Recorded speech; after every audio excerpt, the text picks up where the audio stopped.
Mga kayakman, kung naghahanap ka ng trading platform na ginagamit ng mga milyon-milyong mga traders, no, grabe, pakinggan mo to. Pero bagay mga kayakman, ano nga ba ang forex or crypto trading, no? Simple lang, ang trading ay pagbili or pagbenta ng isang asset para kumita ka kapag gumagalaw yung presyo ng market, no? Sa crypto trading, ang digital asset na iti-trade is Bitcoin or Ethereum, no? Sa forex naman, yung mga currency tulad ng US dollar, Japanese yen, yung iti-trade natin dun, no? Pero alam mo ba mga kayakman, hindi lang strategy ang mahalaga sa trading. Kailangan mo rin ng trusted na platform. Ito ang Markets for You. Kasi over 10 million traders worldwide at higit 19 years na experience sa industry. Mahalaga na tingnan natin yan yung platform mga kayakman kung gano'n sila like na katagal nag-exist sa market, no? At syempre mga kayakman sa tagal nila, no? Syempre marami na rin sila mga trials at meron din silang like dito na mga support education, no? Tapos sa malapit dito, meron pa sila mga pa-charities, no? So mga kayakman, since ganun na sila katagal, syempre, isa rin titignan natin yung kanilang spread, no? Pero mga kayakman, alam naman natin na maraming iba't ibang types, iba't ibang platform, iba't ibang spread.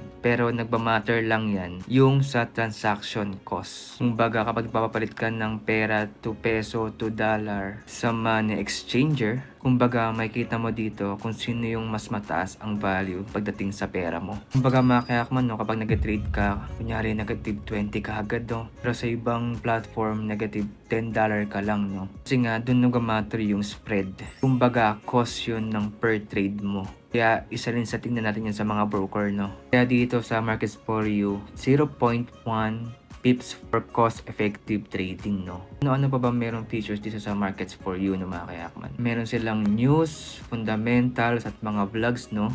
Na pwede mo ring basahin or panoorin, no? Para at least na updated tayo sa mga news na nangyayari sa ating economy, no? Lalo na sa markets, no? Lalo na dun sa bansa na trade mo. At good thing dito mga kayakman, meron silang MetaTrader 4, MetaTrader 5. Pwede kang mag-login at pwede mo rin maggamit at i-download sa iOS, Android, macOS or Windows mo, no? Mga kayakman, isa rin sa mga mahalaga na titignan nyo sa isang platform kung mabilis ba sila mag-withdraw. Sa ibang platform mga kayakman, mabilis mag-deposit, pero yung iba, grabe, hirap na hirap sila mag-withdraw yung mga traders, no? Siyempre mga kayakman ng Markets for You, maraming silang global awards, no? Years in market, team members as user accounts, no? Grabe, almost 3 million, no? Plus team members, 200 plus. Global awards, 35 years in the market is 19 years, no? Grabe. So yun lang mga kayakman, kung nabitin kayo sa aking review about sa Markets for You, magkakaroon ako ng second video which is like full review na yun sa aking YouTube channel mga kayakman, na abangan nyo.